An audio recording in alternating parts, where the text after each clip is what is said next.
الیوم اکملت لکم دینکم واتممت علیکم نعمتی، اور میری نعمتوں کو تمام کر دیا ہے، ورضیت لکم الاسلام دینا، اور تمہارے لیے بطور دین اسلام کو میں نے پسند کیا ہے۔ تو اسلام انسانوں کے لیے دین اللہ نے بنایا، اور اس دین کو ہمارے لیے پسند کرنے والا بھی اللہ تعالیٰ ہے۔ اسی لیے اللہ تک رسائی کا ایک ہی ذریعہ ہے، وہ ہے اسلام، ایک ہی ذریعہ ہے، وہ ہے اسلام۔ اور اس کی دعوت حضرت آدم علیہ السلام، حضرت نوح علیہ السلام، حضرت شیش علیہ السلام، حضرت ادریس علیہ السلام، حضرت موسیٰ علیہ السلام، حضرت ابراہیم علیہ السلام، حضرت لوط علیہ السلام، حضرت صالح علیہ السلام، حضرت ہود علیہ السلام، جتنے پیغمبر گزرے ہیں سب نے اسی اسلام کی دعوت دی۔ اور جب رسول اللہ صلی اللہ علیہ وسلم تشریف لائے، آپ نے اپنی 63 سالہ زندگی میں اسلام کے حقائق کو دنیا کے سامنے روشناس کرایا، دنیا کو معلوم کروایا، اور 23 سالہ زندگی میں آقا علیہ السلام نے اس دعوت کی مکمل تکمیل فرمائی۔ تو اس کے بعد مزید اس کو دنیا میں ترویج اور اشاعت کے لیے اللہ تبارک و تعالیٰ نے آپ کے صحابہ کو، آپ کے اہل بیت کو، آپ کی امت کے صالح افراد کو منتخب فرمایا، جو وقتاً فوقتاً دنیا کے گوشے گوشے میں اسلام کو پھیلاتے رہے۔ اسلام پھیلتا جا رہا ہے، اور اسلام انشاءاللہ صبح قیامت تک پھیلتا جائے گا۔ حاضرین محترم عزیزان گرامی، آج آپ دیکھتے ہیں سوشل میڈیا کے ذریعے، کرنٹ میڈیا کے ذریعے، پرنٹ میڈیا کے ذریعے سب سے زیادہ کام جو کیا جا رہا ہے وہ یہی ہے کہ اسلام کو بدنام کیا جائے۔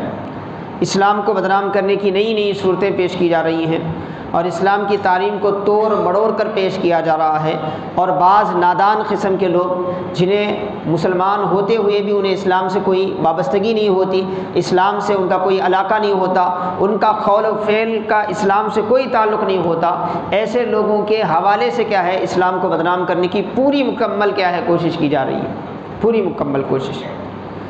تنافر کا ماحول پیدا کیا جا رہا ہے، نفرت کا ماحول پیدا کیا جا رہا ہے۔ ابھی آپ نے سنا ہی ہوگا، حال ہی میں 2-3 مقامات پر ایک ہی شخص وہاں کی حکومت کے سپورٹ میں، حکومت کی حمایت میں، پولیس کی حمایت میں لے کر کیا ہے اس نے قرآن پاک کو جلایا۔ دنیا بھر میں اس کے ہنگامے ہو رہے ہیں، اسلامی مملکتوں میں بڑے احتجاج ہو رہے ہیں اس کے لیے، خصوصی طور پہ قرآن پاک کو جلایا۔ وجہ کیا ہے اس کی؟ وجہ یہی ہے کہ اس نادان کو پتہ بھی نہیں ہے کہ قرآن میں کیا ہے، قرآن میں کیا ہے اس کو پتہ بھی نہیں ہے، پھر بھی قرآن سے اتنی نفرت کیوں ہے اسے؟ خاص طور پر کیا ہے اٹھتے بیٹھتے چلتے پھرتے ایک ایسا ماحول بنایا جا رہا ہے، ایسی جھوٹی باتیں کیا ہے پھیلائی جا رہی ہیں اسلام کے خلاف، ایک ایسا ذہن بنایا جا رہا ہے اسلام کے خلاف تاکہ لوگ کیا ہے قرآن سے، صاحب قرآن سے، اسلام سے نفرت کریں، مسلمانوں سے نفرت کریں۔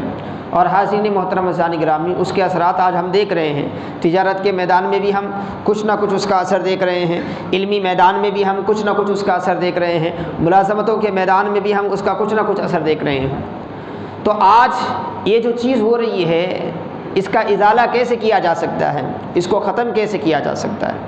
تو حاضرین محترم عزیزان گرامی، پھر سے کیا ہے ہمیں وہی پرانی بات دہرانے کی ضرورت پڑتی ہے جو برسہ برس سے ہمارے علماء، ہمارے صلحاء آپ کے سامنے دہراتے آئے ہیں، وہ یہ کہ مسلمان بحیثیت مسلمان اگر وہ اسلام سے پورے طور پر وابستہ ہو جائے، اس کا ہر پہلو، اس کا ہر معاملہ، زندگی کا ہر گوشہ جو ہے وہ اسلام سے مرصع ہو جائے، آراستہ ہو جائے، اور اس کے بعد وہ دنیا کے سامنے حقیقی اسلام کو اپنے عمل کے ذریعے پیش کرے، اپنے کردار کے ذریعے پیش کرے، تو پھر ناممکن نہیں ہے کہ اتنی گھٹا ٹوپ تاریکیوں کے باوجود بھی اسلام کے لیے پھر سے ایک نئے سورج کی روشنی نمودار ہو جائے، ناممکن نہیں ہے۔ اور یہی بات میں نے گزشتہ جمعہ بھی حضرت سیدنا و سندنا خواجہ خواجگان رضی اللہ عنہ کے حوالے سے آپ کے سامنے رکھا تھا کہ حضرت غریب النواز رحمۃ اللہ علیہ ہمارے ہندوستان میں ایسے وقت تشریف لائے جب مسلمانوں کے خلاف حکومتی سطح پر کیا ہے پروپیگنڈا کیا جاتا تھا، اسلام کو بدنام کیا جاتا تھا، مسلمانوں کو پسند نہیں کیا جاتا تھا۔ اسی کا نتیجہ تھا کہ آپ کے لیے کیا ہے انا ساگر کا پانی بند کر دیا گیا تھا، اسی کا نتیجہ تھا کہ عام آبادی میں کیا ہے حضرت غریب النواز کے قافلے کو رکنے نہیں دیا گیا، اسی کا نتیجہ تھا تجارت کی منڈی میں آپ کے لیے ترکاری اناج کو بند کر دیا گیا۔ یہ در حقیقت اسی تنافر، اسی نفرت کا ماحول جو مسلمانوں کے خلاف بنایا گیا تھا اسی کا اثر تھا۔ مگر ہوا کیا؟ آپ نے دیکھا حضرت غریب النواز رحمۃ اللہ علیہ اسلام کے حقیقی کردار کا نام تھا۔ حضرت خواجہ خواجگان در حقیقت قرآن پاک کے تعلیمات کا مکمل نمونے کا نام تھا۔ احادیث پاک میں جو احکامات ہیں ان کے ایک مجسم صورت میں ان احکامات کو آپ دیکھنا چاہتے ہیں تو اس صورت کا نام حضرت غریب النواز تھا۔ تو انہوں نے اپنے کردار کے ذریعے دنیا کو سمجھایا کہ اسلام وہ نہیں ہے جو تم سمجھ کر نفرت کر رہے ہو، بلکہ اسلام تو وہ ہے اگر اس کو دیکھ لو تو تمہاری فطرت شناس طبیعتیں خود بخود کیا ہے اس کی طرف مائل ہو جائیں گی۔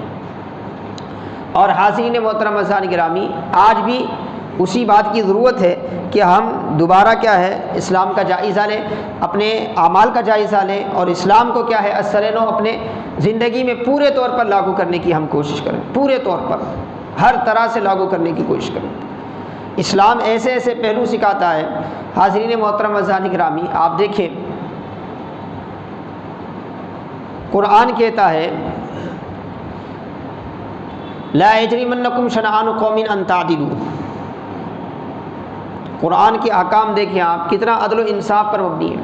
قرآن اپنے ماننے والوں کو یہ تعلیم دیتا ہے کہ اگر کہیں ایسا موقع آئے آپ کو اپنے دشمن کا مسئلہ حل کرنا پڑے اور آپ کی ذاتی دشمنی جو ہے آپ کو انصاف کرنے سے نہ روکے، آپ کی ذاتی دشمنی جو ہے آپ کو انصاف کرنے سے نہ روکے، سیدھی سی بات ہے، دشمن کا مسئلہ آئے اور ہم حاکم بنے، ہم اس وقت فیصلہ کرنے والے ہوں تو لازمی بات ہے ہمارے نفس کا تقاضا یہ ہے، ہمارے غصے اور نفرت کا تقاضا یہ ہے کہ ہم اس کے خلاف فیصلہ کرتے ہیں، ہم اس کے خلاف فیصلہ کرتے ہیں۔ مگر اسلام کی تعلیم ایسی نہیں ہے۔ اسلام یہ کہتا ہے کہ ہر صورت میں تم انصاف کو دیکھو۔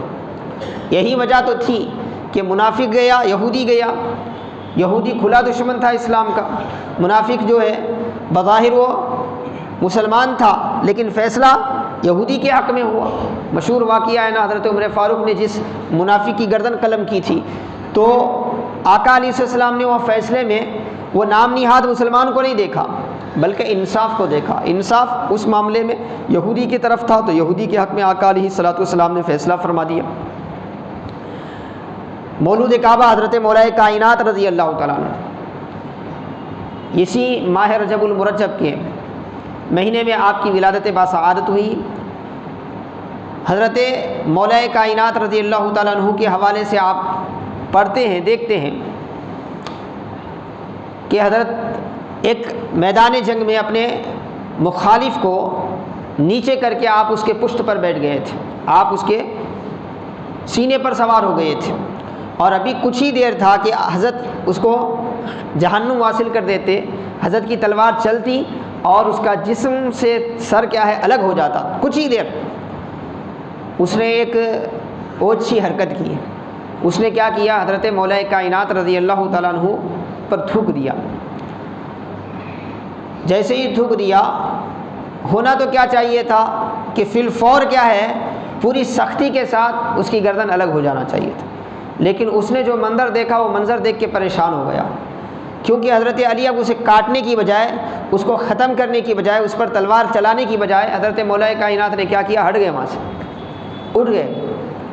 وہ حیران، تھوڑی دیر تک اسے سمجھ نہیں آیا کہ کیا ہو رہا ہے، کیونکہ پوری دنیا انسانیت میں اگر کسی کے ساتھ میدان جنگ میں ایسا واقعہ پیش آئے تو مد مقابل کو آپ غصہ دلائیں تو غصے کا اثر سیدھی سی باتیں ظاہر ہوتا ہے، لیکن حضرت مولا کائنات بالکل کیا ہے، تھوڑی دیر پہلے بڑی شجاعت کے ساتھ اس کو مغلوب بھی کر دیا تھا، اس کو ختم بھی کرنے والے تھے، ابھی کچھ ہی دیر میں کیا ہے وہ مارا جانے والا تھا، لیکن اس کی اس اوچھی حرکت کے بعد حضرت علی رضی اللہ تعالیٰ عنہ غصہ کرنے کی بجائے اسے چھوڑ کر ہٹ گئے۔ پھر دوسرے دشمن کی طرف آپ مشغول ہو گئے، وہ حیرت میں ہے، تلوار بھی اٹھا نہیں رہا ہے، بڑی مشکل سے اس کی آواز نکلی، کپکپاتی آواز میں اس نے پوچھا کہ علی یہ کیا کر رہے ہو، تم تو مجھے مغلوب کر دیے تھے، میرا قصہ ابھی تھوڑی دیر میں تمام ہونے کو تھا، یہ اچانک تمہیں کیا ہو گیا، کیوں تم مجھے بخش رہے ہو؟ تو حضرت علی رضی اللہ تعالیٰ عنہ نے فرمایا، جس وقت میں تجھ سے لڑ رہا تھا اور جس وقت میں نے تجھے مغلوب کیا، تجھے زمین پر گرایا اور تجھ پر سینے پر سوار ہو کر ابھی میں تجھے ختم ہی کرنے والا تھا، اس وقت تک میرا جو معاملہ تھا وہ اللہ کے لیے تھا، وہ اللہ کے لیے تھا، اور جیسے ہی تو نے اس اوچھی حرکت کی اس کے نتیجے میں مجھے غصہ آیا، اب اس وقت اگر کوئی فعل کرتا میں تو وہ میرے نفس کے لیے تھا۔ مسلمان جو ہے کوئی کام اپنے نفس کے لیے نہیں کرتا، جو بھی کرتا ہے اللہ کی رضا کے لیے کرتا ہے، جو بھی کرتا ہے اللہ کی رضا کے لیے فرماتا ہے۔ تو حاضرین محترم عزیزان گرامی، آپ دیکھیں یہی مولا کائنات رضی اللہ تعالیٰ عنہ ہے، شہادت ہوئی آپ کی۔ حضرت علی رضی اللہ تعالیٰ عنہ کی ذات گرامی ایک ایسی ذات گرامی ہے، مشہور مبلغ جامعہ نظامیہ کے مایہ ناز عالم دین ڈاکٹر حمید اللہ رحمہ اللہ فرماتے ہیں کہ اسلام کی ہر شخصیت پر لکھا جا سکتا ہے، مگر حضرت مولا کائنات کی زندگی کے سارے پہلو لکھنا بڑا مشکل ہے، بڑا مشکل ہے۔ حضرت مولا کائنات رضی اللہ تعالیٰ عنہ کی زندگی جو ہے وہ ایک رات کی محفل میں ختم نہیں ہوتی۔ سرکار مولا کائنات رضی اللہ تعالیٰ کو خصوصی طور پر پڑھنے کی ضرورت ہے، اور آج کے دور میں ہے نا خصوصی طور پر آپ کی زندگی کے ایک ایک پہلو کو صرف چند لوگوں کی نظریاتی انداز میں حضرت کی زندگی کو دیکھیں تو حضرت نہیں سمجھ میں آتے۔ بعض لوگ غالی انداز میں ہے نا صرف حضرت علی سے زیادہ ہے نا اپنی بات حضرت علی رضی اللہ تعالیٰ کی طرف منسوب کرتے ہوئے نظر آتے ہیں نا، ایسے لوگوں سے حضرت علی کو پڑھے سنے تو نہیں سمجھ میں آتا۔ حضرت مولا کائنات کو آپ سنیں، ان کی ولادت سے لے کر ان کی شہادت تک، رسول اللہ صلی اللہ علیہ وسلم کے زمانے میں رفاقتیں آپ کی دیکھیں، صدیق اکبر فاروق اعظم کے زمانے میں حضرت علی رضی اللہ تعالیٰ کو دیکھیں، اور حضرت عثمان ذی النورین کے زمانے میں حضرت علی رضی اللہ تعالیٰ کو دیکھیں۔ خود جب آپ منصب خلافت پر آئے اس وقت سے لے کر شہادت تک حضرت مولا کائنات کو دیکھیں تو آپ کو پتہ چلے گا، آپ کو پتہ چلے گا کہ صبح قیامت تک آنے والے فتنوں سے کیسے نمٹا جاتا ہے، فتنوں کا مقابلہ کیسے کیا جاتا ہے، آستینوں میں جب سانپ ہوتے ہیں تو ان کا مقابلہ کیسے ہوتا ہے، اور کیسے اسلام کو بچایا جا سکتا ہے۔ یہ حضرت مولا کائنات رضی اللہ تعالیٰ کی زندگی سے ہمیں سبق ملتا ہے۔ تو حاضرین محترم عزیزان گرامی، شہادت ہوئی حضرت مولا کائنات کی حالت نماز میں۔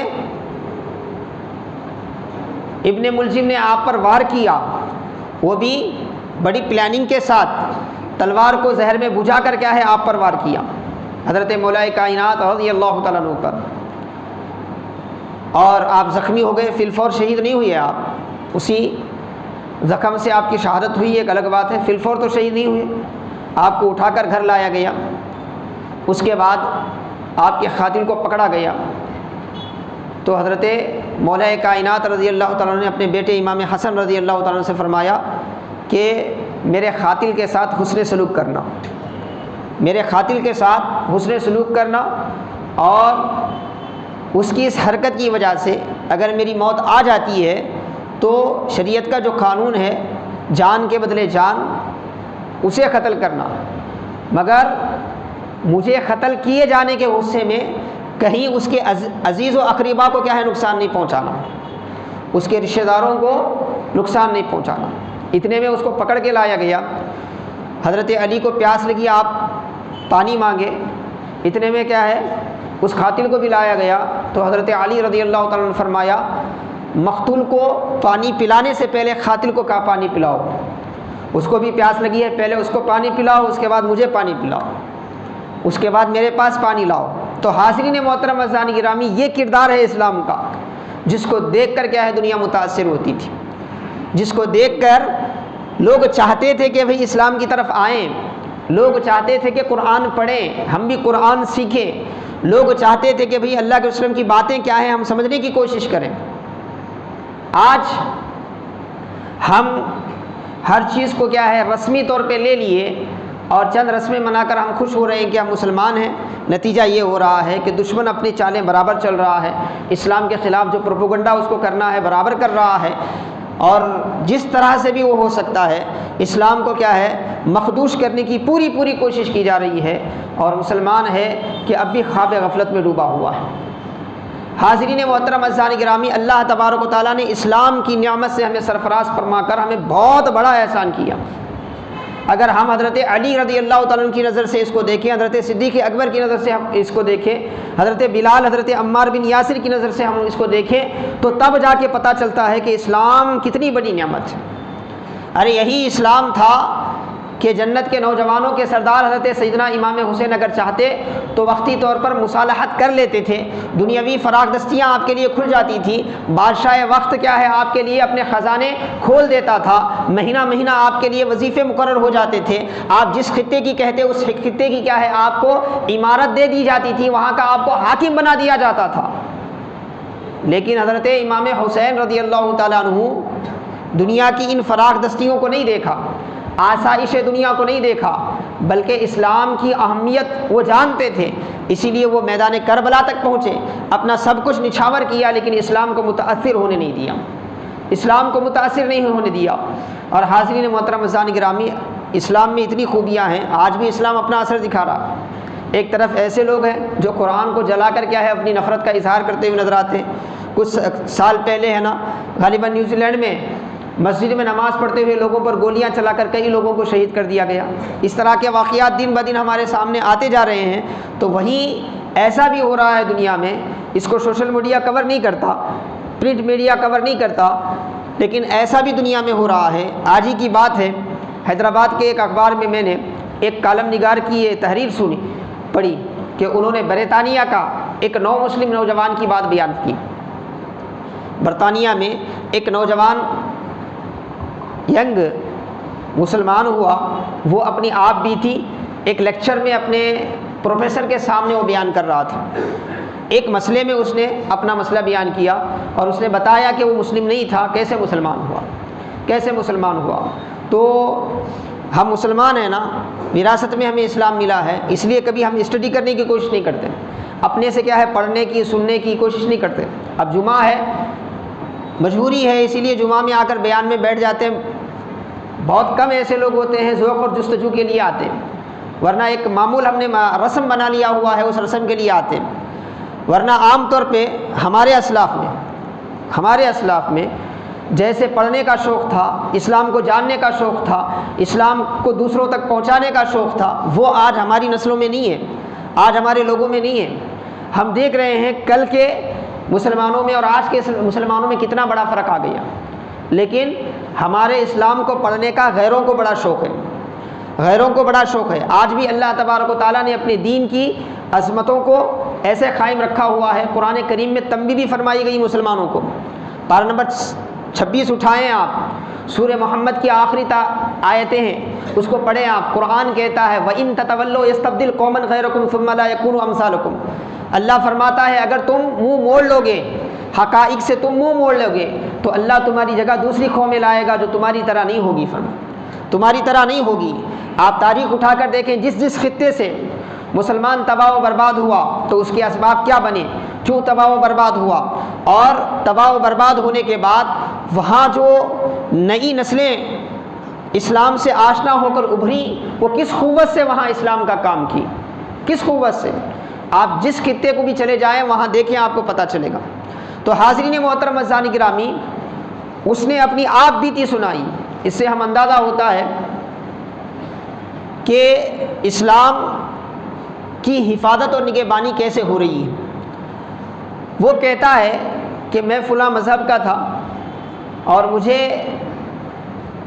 اچھا ایک ڈگری کیا ہوا بچہ تھا، وہ تحقیق اور جستجو کی لگن تھی اسے، تو ساتھ ہی ساتھ مذہب کا بھی مسئلہ آیا تو پہلے اپنے مذہب پہ اس نے تحقیق کی، اسے سمجھ میں آیا کہ اسے سکون نہیں ملا، کئی خدشات تھے جس کے جواب اسے اپنے لوگوں کے پاس نہیں ملے، تو پھر اس نے کیا کیا، دنیا بھر کے مذاہب کے بارے میں تحقیق کرنا شروع کر دی، دنیا بھر کے مذاہب کے بارے میں تحقیق کرنا شروع کر دی۔ تو اسی میں اس کا تعلق کیا ہے، اسلام سے ہوا، تو اب اسلام کے بارے میں بھی وہ پڑھنے لگا، اور اس کے لیے اپنے ایک مسلمان دوست تھے، اس نے قرآن کا ٹرانسلیشن منگایا، انگلش میں ٹرانسلیشن کیا ہوا قرآن اس نے منگایا اور منگا کے پڑھا۔ تو وہ کہتا ہے قرآن کریم میں ایک آیت ہے، اقتربت الساعۃ وانشق القمر، اقتربت الساعۃ وانشق القمر، قیامت قریب آ گئی اور چاند جو ہے دو ٹکڑے ہو گیا، چاند جو ہے شق ہو گیا، قیامت قریب آ گئی۔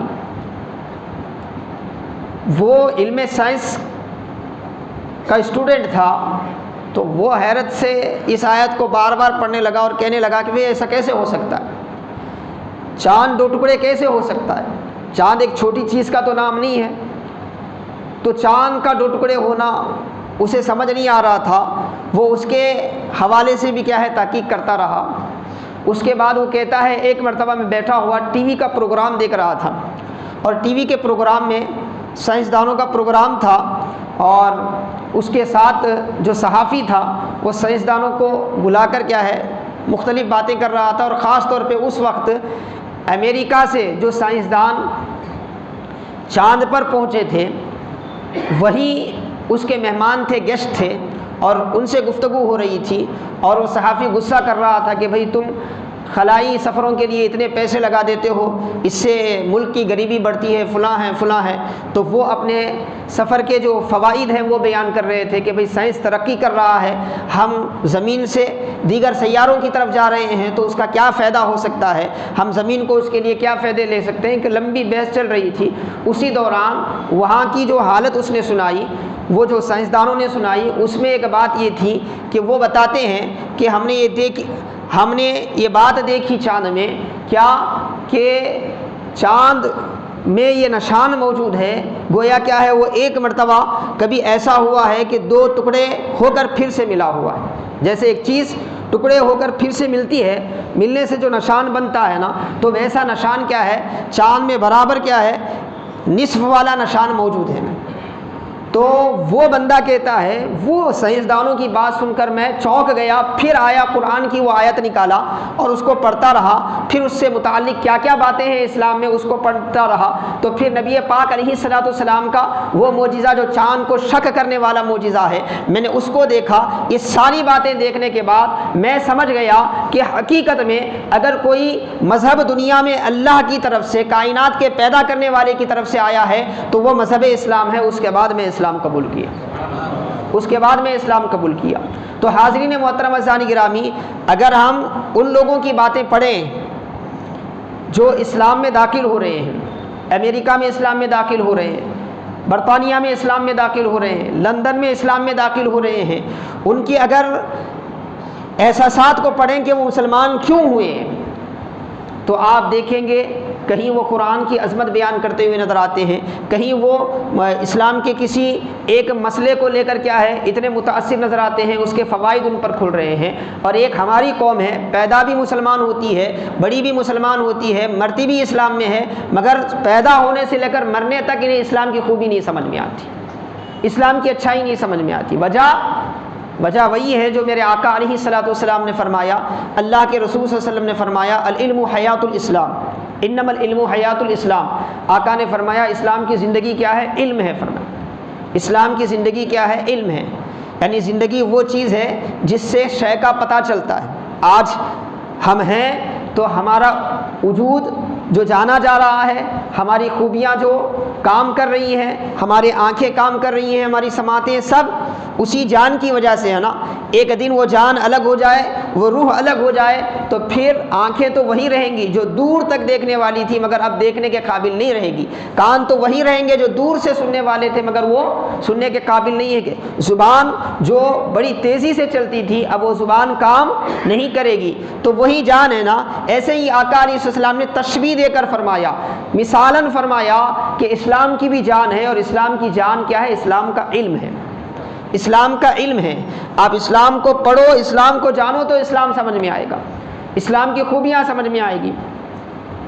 آپ دیکھیں بی پی پیشنٹ جو ہوتے ہیں نا ان کو گولیاں بھی دی جاتی ہیں، اور نفسیاتی طور پہ جو بی پی کے شکار ہوتے ہیں ان کا علاج جو ہے دو طرح سے کیا جاتا ہے۔ بعض لوگ روحانی علاج کرواتے ہیں، ان کا دم وغیرہ کرواتے ہیں، قرآنی صورتیں وغیرہ پڑھواتے ہیں، وہ ایک علاج کرواتے ہیں۔ دوسرا نفسیاتی ڈاکٹر کے پاس جا کر بھی گولیاں وغیرہ لیتے ہیں، اس کا علاج ہوتا ہے۔ ان کے پاس علاج کا سسٹم کیا ہے؟ ایک ماہر نفسیات طبیب جو ہے اپنی کتاب میں لکھتا ہے کہ غصے کا علاج وہ بتاتا ہے۔ غصے کا علاج یہ ہے کہ جب بھی آدمی کو غصہ آئے تو وہ اپنے مزاج میں غصہ کنٹرول کرنے کے لیے کیا کرے، جب غصہ آئے تو جس بات سے اسے غصہ آ رہا ہے اس کی طرف سے اپنی توجہ کو ہٹا لے، اس کی طرف سے اپنی توجہ کو ہٹا لے۔ پہلی بات، اگر اس سے بھی غصہ کنٹرول نہیں ہو رہا ہے تو دوسرا کام یہ کرے، وہ دوسرا کام کیا کرے دوسرا کام یہ کرے کہ جو کام وہ کر رہا تھا، جس حالت میں اسے غصہ آیا ہے، اس حالت سے دوسری حالت میں چلا جائے. مطلب بات کر رہا تو خاموش ہو جائے، ٹھہرا ہوا تو بیٹھ جائے، بیٹھا ہوا تو لیٹ جائے، گھر میں ہے تو تھوڑا باہر نکل جائے. اس طرح کیا ہے اپنی پوزیشن چینج کرے.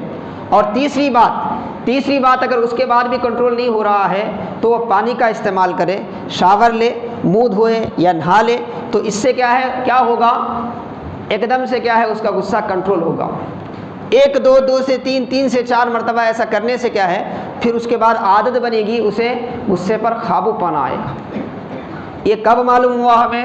1400 سال بعد ٹوکن لے کر گھنٹوں کیا ہے اس ڈاکٹر کا انتظار کرنے کے بعد، 1000-2000 کی بل ہونے کے بعد یہ بات ہمیں ملی.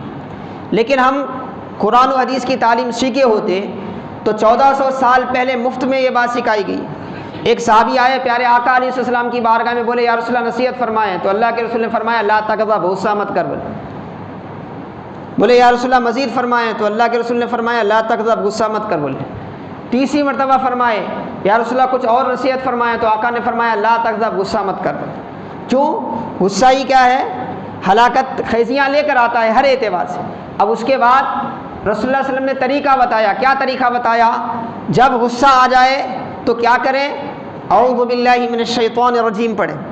اعوذ باللہ من الشیطان الرجیم پڑھیں، یعنی اپنی توجہ اللہ کی طرف کریں. اور اس کے بعد حیت بدلیں، ٹھہرے ہوں تو بیٹھ جائیں، بیٹھے ہوں تو لیٹ جائیں. اگر اس سے بھی معاملہ نہیں بنا تو روایتوں میں آتا ہے جا کر وضو کر لیں. جا کر وضو کر لیں. کیوں؟ غصہ شیطان کی طرف سے ہے اور شیطان آگ سے بنایا گیا ہے اور آگ کو پانی ٹھنڈا کرتا ہے. آگ کو پانی ٹھنڈا کرتا ہے. کب؟ 1400 سال پہلے، جب نفسیات کا کوئی کالج کھلا نہیں تھا، نفسیات کا کوئی پروفیسر موجود نہیں تھا، اور مفت میں میرے آقا علیہ الصلوۃ والسلام نے ساری انسانیت کو ایسی تعلیم دی. آسمانوں کی تعلیم بھی یہی ملتی ہے، زمین کی تعلیم بھی یہی ملتی ہے، دنیا کی تعلیم بھی یہی ہے، آخرت کی تعلیم بھی یہی ہے. مگر سب سے بڑی کمزوری یہ ہے کہ جو قوم دنیا کو معلم بنانے کے لیے آئی تھی، جو قوم دنیا کو معلم بنانے کے لیے آئی تھی، وہ قوم خود کیا ہے جہالت کے اندھیروں میں چلی گئی.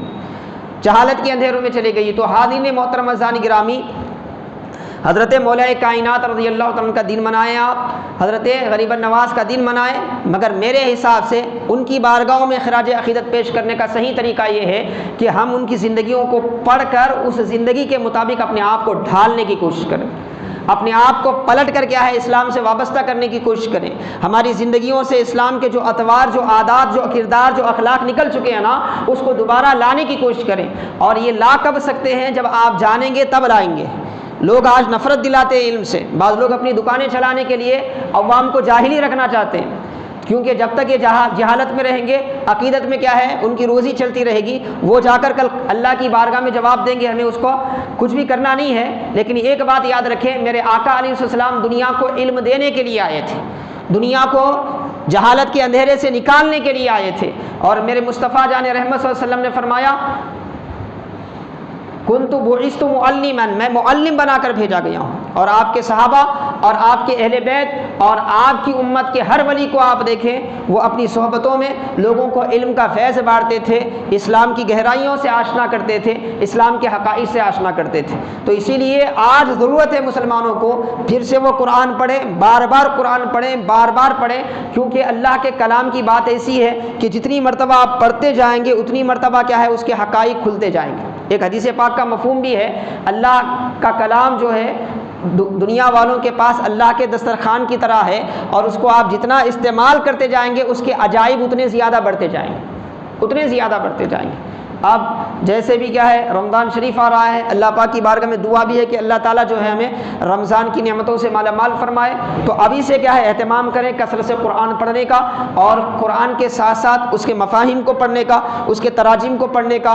اور جو اہل علم کی طرف سے آپ کے لیے درس چل رہے ہیں، کلاسز چل رہے ہیں، آپ کے لیے پروگرامز رکھے جا رہے ہیں، تو اس میں اگر آپ گھر کی ذمہ داریوں سے خالی ہیں، آپ فری ہیں، تو ضرور اس میں کیا ہے وقت نکال کر آپ شرکت کریں، اور جمعہ کے خطاب میں بھی کیا ہے وقت سے پہلے آپ آئیں، جلد سے جلد آئیں، زیادہ سے زیادہ آپ اسلام کے بارے میں جاننے کی کوشش کریں، کیونکہ آپ کو معلوم ہوگا تو شوق بڑھے گا، شوق ہوگا تو عمل کا جذبہ ہوگا، پھر عمل ہوگا تو پھر اس کی برکت کیا ہے سامنے آئے گی۔ اللہ پاک کی بارگاہ میں دعا ہے کہ اللہ تبارک و تعالی ہم سب کو کہنے سننے سے زیادہ عمل کرنے کی توفیق عطا فرمائے، اللہ تعالی ہمیں اسلام کی خوبیوں سے آشنا فرمائے اور ہمیں خود استقامت کے ساتھ اسلام کی تعلیمات پر عمل کرنے والا بنائے۔ دنیا بھر میں جہاں کہیں اسلام اور مسلمانوں کے خلاف سازشیں ہو رہی ہیں، اللہ تعالیٰ اس کو ناکام فرما دے۔ صلی اللہ تعالی علی خیر خلقہ محمد و آلہ و صحبہ اجمعین والحمد للہ رب العالمین۔ حضرات